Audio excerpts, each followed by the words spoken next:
ये जो सरकार का निर्णय ये असंवैधानिक है।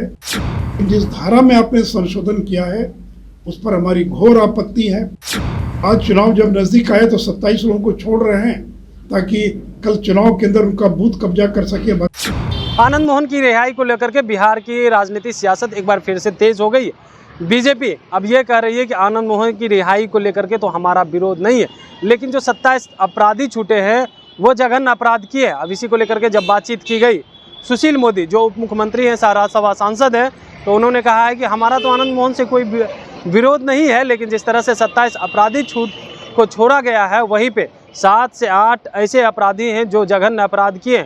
वहीं पे नीतीश कुमार पे जो है जोरदार हमला बोल रहे हैं और कह रहे हैं कि जिस तरह से नीतीश कुमार 2016 में संविधान में संशोधन किए थे, यानी कानून में जो संशोधन किए थे, उसमें ये कहा गया था कि जो कर्मचारी है यानी पद पे रहते हुए जिनकी हत्या की जाती है, जो भी अपराधी इस तरह के घटना को अंजाम देता है तो वो जघन्य अपराधी माना जाएगा। लेकिन उसी संविधान को जो है, उसी कानून को 6 साल बाद परिवर्तन किया जाता है, संशोधन किया जाता है। 8-9 ऐसे अपराधी हैं जो जघन्य अपराध किए हुए, लेकिन सरकारी जो पद पे थे उनकी हत्या कर दी गई है। तो अब सरकारी कर्मचारी भयभीत हैं, डरे हुए हैं। उन्होंने तो यहाँ तक कह दिया है कि अब तो ऐसा लग रहा है कि बूथ कैप्चरिंग करवाना चाहते हैं नीतीश कुमार। और भी क्या कुछ कह रहे हैं उप मुख्यमंत्री राज्यसभा सांसद सुशील कुमार मोदी, छोड़े जाते हैं उनके पूरे बयान के साथ। आनंद मोहन से हमारा विरोध नहीं है। उनके नाम पर 27 दुर्दांत अपराधियों को छोड़ दिया गया। वैसे दुर्दांत अपराधी जिन लोगों ने सरकारी सेवकों की हत्या की, और उसमें 8-9 ऐसे लोग हैं जो इतने दुर्दांत हैं कि उनके बारे में निर्देश है कि उनको प्रति माह थाने पर आकर हाजिर होना पड़ेगा। और दूसरी बात ये कि आपने कानून में बदलाव कर दिया और 2016 में जेल मैनुअल में नीतीश कुमार की सरकार ने संशोधन किया और उसी सरकार ने 6 साल के बाद संशोधन कर दिया, उसको विड्रॉ कर लिया, जिसमें यह कहा गया था कि सरकारी कर्मी की अगर कार्य के दौरान अगर हत्या की जाती है तो उसको जघन्य अपराध जो माना गया था, उस धारा को, उस सेक्शन को आपने ख़त्म कर दिया।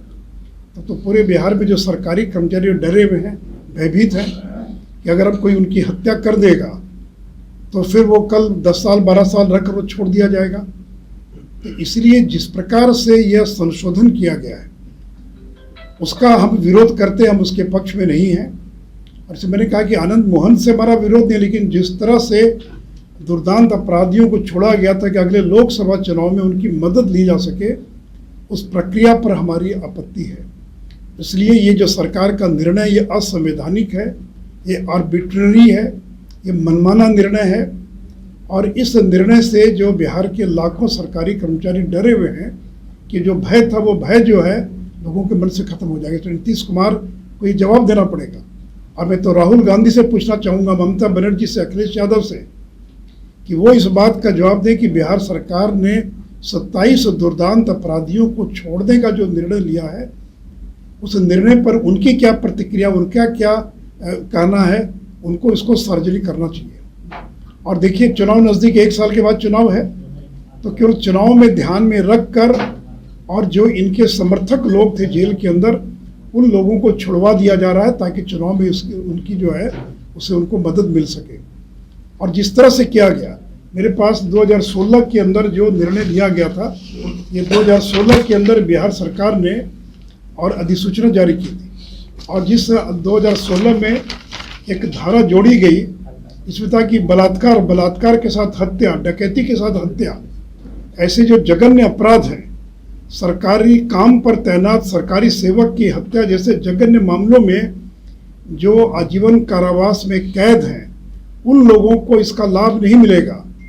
और इस धारा को हटा दिया गया, काम पर तैनात सरकारी सेवक की हत्या जैसे जघन्य अपराध। इसलिए आप अगर कि कोई ज़िंदगी भर जेल में नहीं रहेगा, आज तक कोई जेल से छूटता है, बेल होता है, पेरोल होता है, लेकिन जिस धारा में आपने संशोधन किया है उस पर हमारी घोर आपत्ति है।